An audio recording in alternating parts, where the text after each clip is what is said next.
The Galactic Council chamber was a vast, shimmering expanse of crystalline walls and floating holographic displays. Representatives from hundreds of civilizations sat in tiered seating, their forms ranging from bipedal insectoids to amorphous energy beings. At the center of it all stood an empty table, a stark reminder of who had just walked out.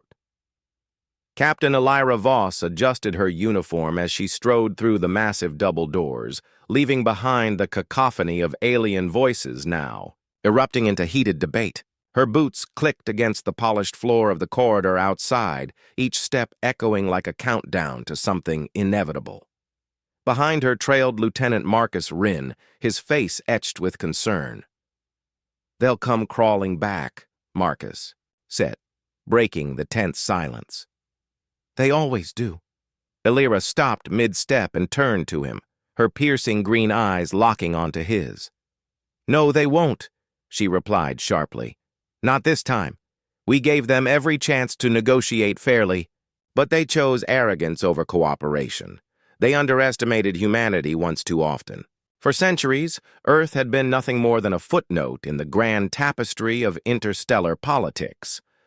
When first contact occurred, humanity's primitive technology made them seem like little more than children among the stars.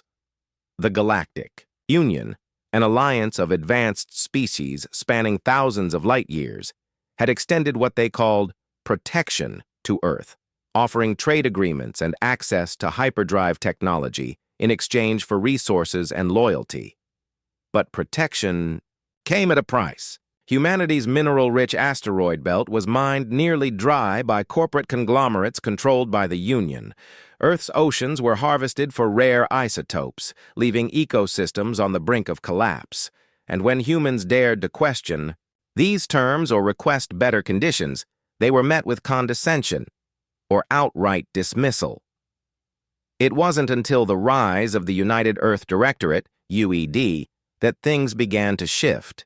Under the leadership of visionary scientists, engineers, and diplomats, humanity clawed its way up the technological ladder.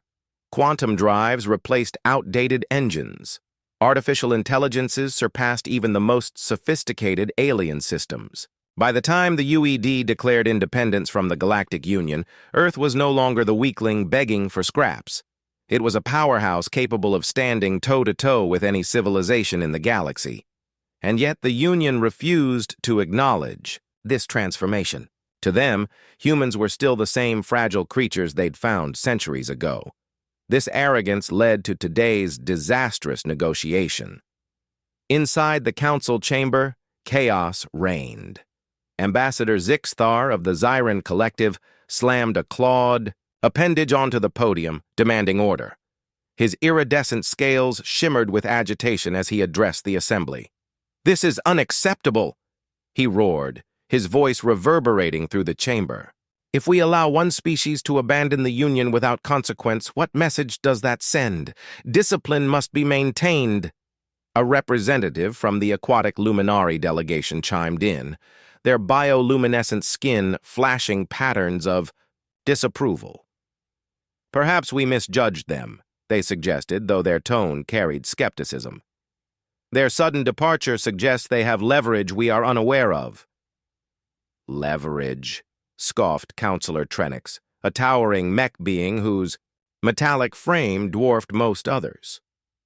"What could they possibly possess that threatens us?" At that moment, alarms blared throughout the station. Red lights flashed, bathing the chamber in an ominous glow. A panicked aide rushed to Trenix's side, whispering urgently.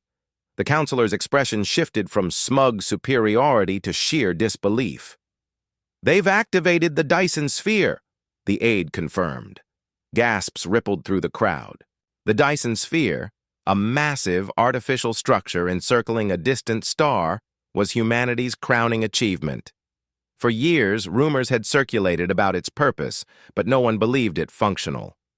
Until now.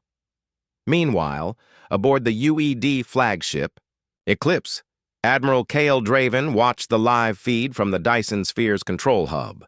Streams of data flowed across his command console as engineers reported successful activation. The sphere hummed with energy, its surface radiating a brilliant golden hue. "It's working," Draven murmured, a satisfied grin spreading across his face. He turned to his communications officer. "Send the message."